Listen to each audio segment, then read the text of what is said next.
Hello दोस्तों, मैं सरोज कुमार रांची झारखंड से मेरे यूट्यूब चैनल स्पेलिंग मास्टर में आपका स्वागत है। दोस्तों, आज मैं आपके लिए डिफ़िकल्ट वर्ड्स में ABLE शब्द लाया हूं, जिसका उच्चारण एबल होता है और यह शब्दों के अंत में आता है। तो दोस्तों, सबसे पहले ABLE से अंत होने वाले शब्दों का प्रोनाउंसिएशन करेंगे और अंत में इसके स्पेलिंग पर बात करेंगे। तो दोस्तों, चलिए शुरू करते हैं। You repeat after me. Memorable, memorable. Noticeable, noticeable. Profitable, profitable. Questionable, questionable.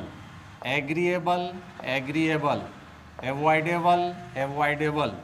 Edible, eatable. Believable, believable. Likeable, likeable. Changeable, changeable. Readable, readable. Understandable, understandable.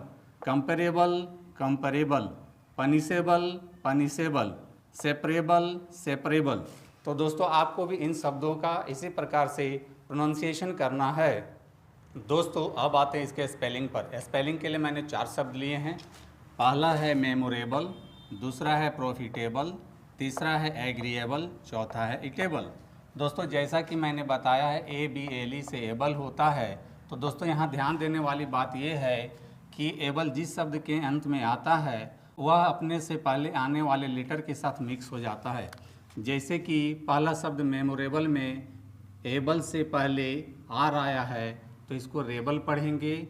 Second word profitable में एबल से पहले टी आया है, तो इसको टेबल पढ़ेंगे। तो दोस्तों, सबसे पहले हम पहला शब्द मेमोरेबल लेते हैं और उसको हिंदी में लिख लेते हैं और उसका सिलेबल तोड़ लेते हैं। और सबसे पहले रेबल के लिए RABLE लिखते हैं। बाकी के लिए रोमन स्क्रिप्ट का हेल्प लेंगे।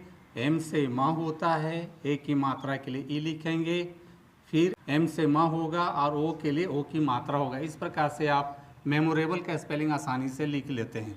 अब आते हैं दूसरे शब्द प्रॉफिटेबल पर और सबसे पहले टेबल के लिए TABLE लिखते हैं। बाकी के लिए रोमन स्क्रिप्ट का हेल्प लेंगे। P से पा होता है, R से र होगा, O की मात्रा के लिए O लिखेंगे, F से फ होता है, छोटी ई के लिए आई लिखेंगे। इस प्रकार से आप प्रॉफिटेबल का भी स्पेलिंग आसानी से लिख लेते हैं। अब आते हैं तीसरे शब्द एग्रीएबल पर और सबसे पहले एबल के लिए ABLE लिखते हैं। बाकी के लिए रोमन स्क्रिप्ट का हेल्प लिखेंगे।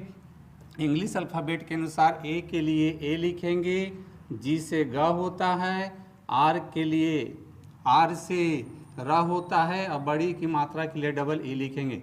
इस प्रकार से आप एग्रीएबल का भी स्पेलिंग लिख लेते हैं। अब आते हैं चौथे शब्द इटेबल पर और सबसे पहले टेबल के लिए TABLE लिखते हैं और बाकी के लिए यहाँ ध्यान देना है कि बड़ी ई की जगह यहाँ EA लिखते हैं। इस प्रकार से आप इटेबल का भी स्पेलिंग लिख लेते हैं। यहाँ दोस्तों, चौथे शब्द में आपके लिए आसान यह होगा कि आप ईट का स्पेलिंग याद कर लीजिए। EAT से ईट होता है और उसमें एबल को जोड़ दीजिए। इस प्रकार से आप इटेबल का स्पेलिंग आसानी से लिख सकते हैं। तो दोस्तों, ABLE से अंत होने वाले शब्दों का स्पेलिंग आपको इसी प्रकार से लिखने की कोशिश करनी चाहिए। तो दोस्तों, मेरी टीचिंग पसंद आती है तो मेरे वीडियो को लाइक, कमेंट और शेयर करें तथा मेरे चैनल को फॉलो, सब्सक्राइब जरूर करें। Thank you.